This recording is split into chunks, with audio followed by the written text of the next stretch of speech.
Praise the lord. ఈరోజు దేవుని వాగ్దానము, యెహోవా తన శ్వాసము దాని మీద ఊదగా గడ్డి ఎండును, పువ్వు వాడును. నిశ్చయముగా జనులు గడ్డి వంటి వారే.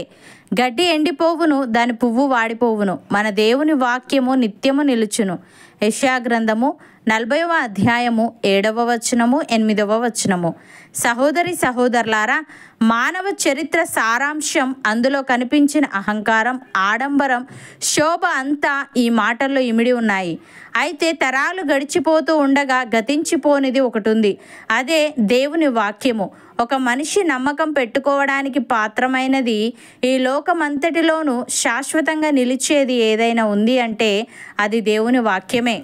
దేవుని వాక్యము వాడిపోని విత్తనము. హృదయంలో ఆ విత్తనం మొలకెత్తడం ద్వారా ఒక వ్యక్తి నూతనంగా జన్మిస్తాడు. దేవునికి వేరుగా మనుషులు చేసేదంతా క్షణికమే, అశాశ్వతమే. దేవుని వాక్యము, ఆ వాక్యము ద్వారా నూతనంగా జన్మించిన వారు మాత్రమే శాశ్వతంగా నిలిచి ఉంటారు. భక్తుడు ఈ విధంగా అంటున్నాడు, మీరు క్షయబీజము నుండి కాక శాశ్వతమగు జీవము గల దేవుని వాక్యమూలముగా అక్షయ బీజము నుండి పుట్టింపబడిన వారు గనుక నిష్కపటమైన సహోదర ప్రేమ కలుగునట్లు మీరు సత్యమునకు విధేయులవుట చేత మీ మనస్సులను పవిత్రపరుచుకొనిన వారయుండి ఒకరినొకడు హృదయపూర్వకముగాను మిక్కటముగాను ప్రేమించుడి. ఏలి అనగా సర్వశరీరులు గడ్డిని పోలిన వారు. వారి అందమంతయు గడ్డి పువ్వు వలె ఉన్నది. గడ్డి ఎండును, దాని పువ్వును రాలును. అయితే ప్రభు వాక్యము ఎల్లప్పుడూ నిలుచును అని. ప్రియులారా, దేవుని వాక్యము సజీవమై బలము గలదై రెండంచులు గల ఎటువంటి ఖడ్గము కంటెను వాడిగా ఉండి ప్రాణాత్మలను కీళ్లను మూలుగను విభజించినంత మట్టుకు దూరుచు హృదయం యొక్క తలంపులను ఆలోచనలను శోధించుచున్నది. మరియు ఆయన దృష్టికి కనబడని సృష్టము ఏదీ లేదు. మనమెవనికి లెక్క ఒప్పజెప్పవలసి ఉన్నదో ఆ దేవుని కన్నులకు సమస్తమును మరుగులేక తేటగా ఉన్నది. ఆకాశ మండలము గుండా వెళ్ళిన దేవుని కుమారుడైన యేసు అను గొప్ప ప్రధాన యాజకుడు మనకు ఉన్నాడు గనుక మనము ఒప్పుకొనిన దానిని గట్టిగా చేపట్టుదము.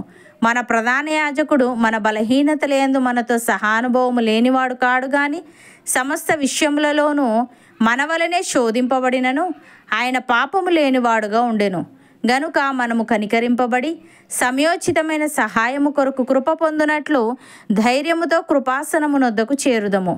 అపోస్తలుడైన పౌలు తిమోతికి వ్రాస్తూ ఈ విధంగా అంటున్నాడు, నా సువార్త ప్రకారము దావీదు సంతానములో పుట్టి మృతులలో నుండి లేచిన యేసుక్రీస్తును జ్ఞాపకము చేసుకొనుము. నేను నేరస్తుడై ఉన్నట్టు ఆ సువార్త విషయమై సంఖ్యలతో బంధింపబడి శ్రమపడుచున్నాను. అయినను దేవుని వాక్యము బంధింపబడి ఉండలేదు.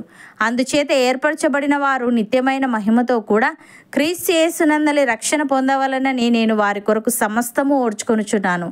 ఈ మాట నమ్మదగినది. ఏదనగా మనం ఆయనతో కూడా చనిపోయిన వారమైతే ఆయనతో కూడా బ్రతుకుదుము, సహించిన వారమైతే ఆయనతో కూడా ఏలుదుము. ఆయనను ఎరగమంటే మనలను ఆయన ఎరగనను. మనము నమ్మదగని వారమైనను ఆయన నమ్మదగిన వాడుగా ఉండును. ఆయన తన స్వభావమునకు విరోధముగా ఏదీ చేయలేడు అని. సహోదరి సహోదరులారా, ప్రభు యొక్క మహాశక్తిని బట్టి ఆయన యందు బలవంతులై ఉండుడి. మీరు అపవాది తంత్రములను ఎదిరించుటకు శక్తిమంతులగునట్లు దేవుడిచ్చు సర్వాంగ కవచమును ధరించుకొనుడి. ఏలైనగా మనము పోరాడున్నది శరీరులతో కాదు గాని ప్రధానులతోనూ అధికారులతోనూ ప్రస్తుత అంధకార సంబంధులకు లోకనాథులతోనూ ఆకాశ మండలమందున్న దురాత్మల సమూహములతోనూ పోరాడుచున్నాము. అందుచేతను మీరు ఆపద్దినమందు వారిని ఎదిరించుటకును సమస్తము నెరవేర్చిన వారే నిలవబడుటకును శక్తిమంతులగునట్లు దేవుడిచ్చు సర్వాంగ కవచమును ధరించుకొనుడి. ఏలాగనగా మీ నడుమునకు సత్యమును దట్టి కట్టుకొని నీతి అను మైమరువు తొడుగుకొని పాదములకు సమాధాన సువార్త వలననైన సిద్ధ మనస్సును జోడు తొడుగుకొని నిలవబడుడి. ఇవన్నీయుగాక విశ్వాసమును డాలు పట్టుకొనుడి. దానితో మీరు దుష్టుని అగ్నిబాణములన్నిటినీ ఆర్పుటకు శక్తిమంతులవుదురు. మరియు రక్షణయను శిరస్త్రాణమును దేవుని వాక్యమును ఆత్మఖడ్గమును ధరించుకొనుడి. ఆత్మ వలన ప్రతి సమయమునందును ప్రతి విధమైన ప్రార్థనను విజ్ఞాపనను చేయుచు ఆ విషయమై సమస్త పరిశుద్ధుల నిమిత్తమును పూర్ణమైన పట్టుదలతో విజ్ఞాపన చేయుచు మెలకువగా ఉండుడి. అవును అన్నవారు నాతో పాటు ప్రార్థనలో ఏకీభవించండి. పరిశుద్ధుడా, ప్రేమగల తండ్రి, నీ శ్వాసము దాని మీద ఊదగా గడ్డి ఎండునని పువ్వు వాడునని నిశ్చయముగా జనులు గడ్డి వంటి వారేనని. గడ్డి ఎండిపోవును, దాని పువ్వు వాడిపోవును గాని నీ వాక్యము నిత్యము నిలుచునని నీవు తెలియజేశావు. తండ్రి నీకు స్తుతులు.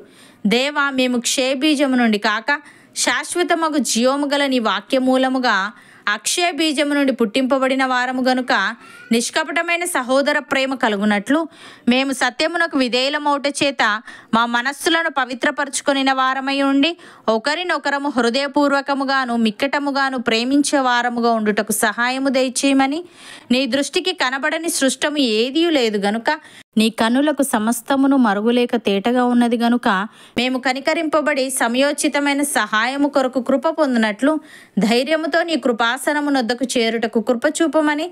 ఆత్మ వలన ప్రతి సమయమునందును ప్రతి విధమైన ప్రార్థనను విజ్ఞాపనను చేయిచు సమస్త పరిశుద్ధుల నిమిత్తమును పూర్ణమైన పట్టుదలతో విజ్ఞాపన చేసే ఆత్మీయత మాలో ప్రతి ఒక్కరికి దయచేయమని యేసుక్రీస్తు నామమున ప్రార్థిస్తున్నాము తండ్రి. ఆమెన్.